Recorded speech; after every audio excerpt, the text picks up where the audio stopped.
ముఖ్యమంత్రి గారు ప్రధానమంత్రి గారు అందరూ కూడా చాలా స్పష్టంగా ఉన్నామని చెప్పని ఈ సందర్భంగా మనం చేస్తున్నాను.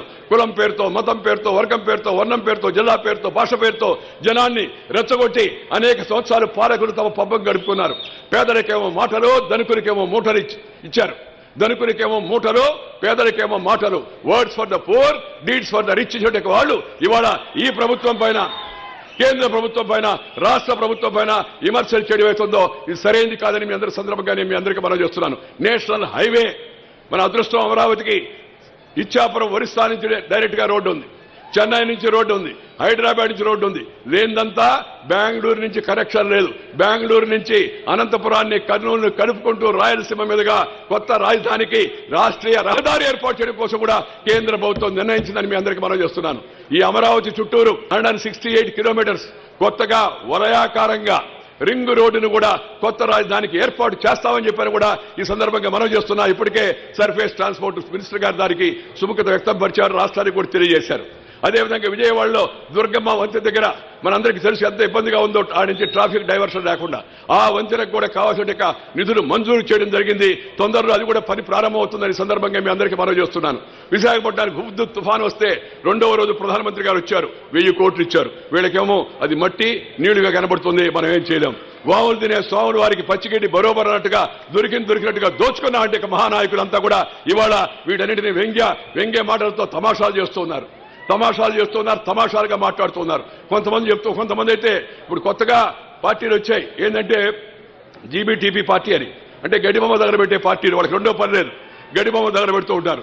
దగ్గర పెట్టిన అభ్యంతరం లేదు. కానీ సంవత్సరం 6 నెలలకే అది కాలేదు, ఇది కాలేదు, పైనుంచి కిందకి రాలేదనే వాళ్ళందరూ 50 ఏళ్ళు మీరు అధికారంలో ఏం చేశారయ్యా? సమాధానం చెప్పండి. పోలవరాన్ని ఎందుకు పూర్తి చేయలే? ప్రతి చిన్న విషయం, ఆఖరికి ఆంధ్రప్రదేశ్ ఎక్స్ప్రెస్ అది హైదరాబాద్ చేరుతోంది. నేను రైల్వే మంత్రిని పిలిచి చెప్పాను, చైర్మన్ పిలిచి చెప్పాను, ఆంధ్రప్రదేశ్ ఎక్స్ప్రెస్ హైదరాబాద్కి పోవడం ఏందయ్యా, దాని పేరు తెలంగాణ ఎక్స్ప్రెస్ గా మార్చండి. ఆంధ్రప్రదేశ్ ఎక్స్ప్రెస్ ఆంధ్రప్రదేశ్కి వెళ్లాలా, విశాఖపట్నానికి వెళ్లాలా, తిరుపతికి వెళ్లాలా కలపమని చెప్పాం. దాన్ని మన మంత్రులందరూ కూడా కలిసి దాన్ని మంజూరు చేసి ప్రారంభించడం కూడా జరిగిందని మీ అందరికీ మనం చేస్తున్నా. చిన్న విషయమైనా సరే ప్రతి విషయాన్ని పట్టించుకుంటున్నాం, మంత్రులతో మాట్లాడుతూ ఉన్నాం, మంత్రులతో సంప్రదింపు జరుపుతున్నాం. రాష్ట్ర ప్రభుత్వం కూడా చురుగ్గా వ్యవహరిస్తుంది. అందరూ కలిసి కేంద్రం రాష్ట్రం కలిసికట్టుగా ముందుకు వెళ్లాలా. ప్రపంచం అంతా ఇవాళ ఇండియా వైపు చూస్తుంది. Entire world is looking towards India. నిన్న మీరు చూశారు ఆ లండన్లో ఆ దృశ్యం చూస్తే ఎంత సంతోషం కలుగుతుంది మనసుకి. ఒకప్పుడు భారతదేశం అందరి ముందు నిలబడేది, మాకు అది కావాలి ఇది కావాలని. ఇవాళ ప్రపంచం అంతా భారతదేశం వైపు చూస్తూ ఉంది. Thanks to Narendra Modi.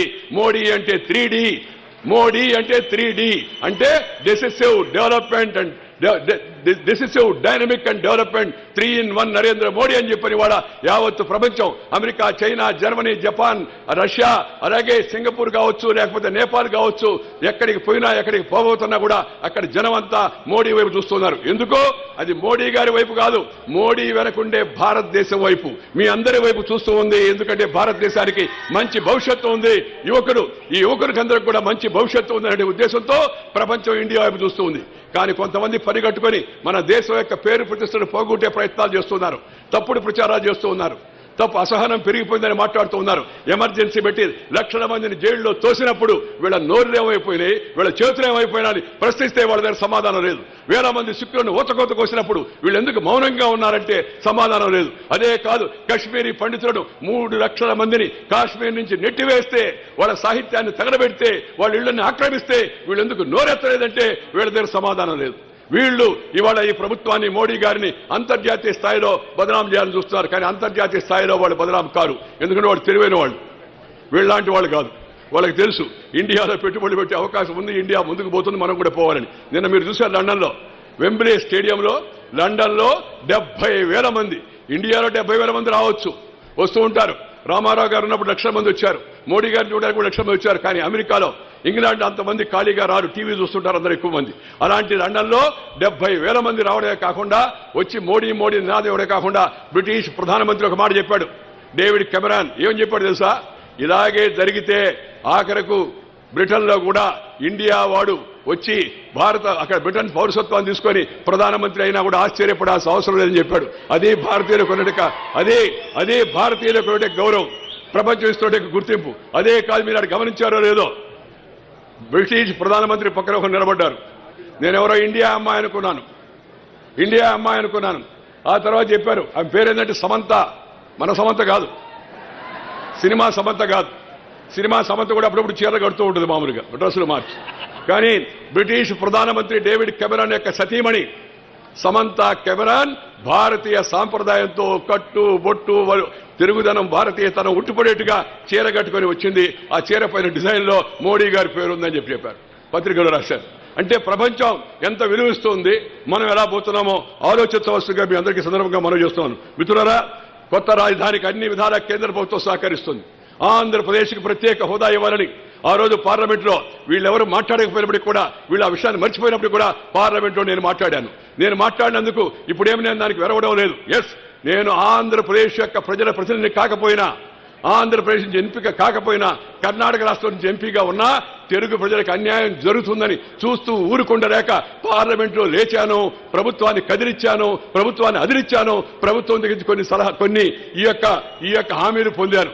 వీళ్ళెవరో ఆ హామీలు అడగరా, వీళ్ళకి ఎప్పుడు అవి గుర్తురాలా. హంద్రి నీవా కానీ, గాలేరు నగిరి కానీ ఇవేవి గుర్తురాలా వాళ్ళకి. పోలవరం గుర్తొచ్చింది, కానీ పోలవరం గుర్తొస్తే దానికి మునిగిపోయే ప్రాంతాలకు ఆర్డినెన్స్ తెస్తామని చెప్పి ఆర్డినెన్స్ ఇవ్వకుండా జనాన్ని మోసం చేసి ఆ ప్రభుత్వం వెళ్ళిపోతే, ఈ ప్రభుత్వం అధికారంలోకి వచ్చిన మొట్టమొదటి రోజు కేబినెట్ లో మొట్టమొదటి తీర్మానంగా చేసిందంటే పోలవరానికి ఆర్డినెన్స్ జారీ చేసి ఆ మునిగిపోయే ప్రాంతాలను ఆంధ్రప్రదేశ్ లో కలిపింది కూడా నరేంద్ర మోడీ గారే అని చెప్పని నీరు ఇచ్చేందుకు, మట్టి ఇచ్చేందుకు, ప్రజలకు మేలు చేసేందుకు కూడా మోడీ గారి ప్రభుత్వం ఆ యొక్క రూపకల్పన చేసింది. పోలవరం వస్తే ఆంధ్రప్రదేశ్ యొక్క కరువు తీరుతుంది. విశాఖపట్నం నీళ్లు వస్తాయి. గోదావరి కృష్ణా జిల్లాలకు డెల్టా, గుంటూరు జిల్లాలకు డెల్టా స్థిరీకరించబడుతుంది. ఎప్పుడు మరి కరువుతో బాధపడే రాయలసీమకు, నెల్లూరుకు, ప్రకాశం కూడా ముఖ్యమంత్రి గారు మనం చొరవ తీసుకున్నారు. గోదావరి నీళ్లను కృష్ణకి రప్పించాలా, కృష్ణ నీళ్లను పెన్నకు తీసుకెళ్లాలా, ఆ నుంచి రాయలసీమకు మేలు చేయాలనే దూర ఉద్దేశంతో చక్కని కార్యక్రమాన్ని రూపొందించడం కూడా జరిగింది. ఈ ప్రభుత్వం ఈ పనులను చేస్తుంది. ప్రభుత్వానికి కొంత సమయం కావాలి. ప్రధానమంత్రి గారు చెప్పారు, ఈ 14వ ఆర్థిక సంఘం నివేదిక తర్వాత రాష్ట్రానికి ఉన్న లోటును కేంద్రం భరించాల్సి ఉంది, భరిస్తుంది కూడా. ఆ తర్వాత ఏ రాష్ట్రానికి ప్రత్యేక హోదా ఇచ్చే పరిస్థితి లేదని వాళ్ళు పేర్కొంటే అందరితో వదిలిపెట్టకుండా ఆర్థిక మంత్రితో నిరంతరం సంప్రదింపులు జరుపుతూ ఉన్నాం. గత ప్రభుత్వం కూడా హామీ ఇచ్చిందే కానీ చట్టంలో పెట్టరా. వాళ్ళు చట్టంలో పెట్టుండాల్సిన సమస్య వచ్చేది కాదు. వాళ్ళు అప్పుడు చట్టంలో పెట్ట మర్చిపోయారు. ఎందుకంటే చూద్దాం తర్వాత పోతుంది కదా, వచ్చిన సంగతి చూసుకుంటారు, మనకెందుకు పోతా పోతా ఒక మాట అనేసిపోయారు. కానీ ఆ తర్వాత ప్రణాళిక సంఘానికి లెటర్ రాశాడు ప్రధానమంత్రి. ఆ ప్రధానమంత్రి in strongly condemning the dreadful acts of terrorism in Paris. We express our deepest sympathy and support to Russia for the loss of life in Sinai. Ankara and Beirut are also reminders for terror's growing spread and impact.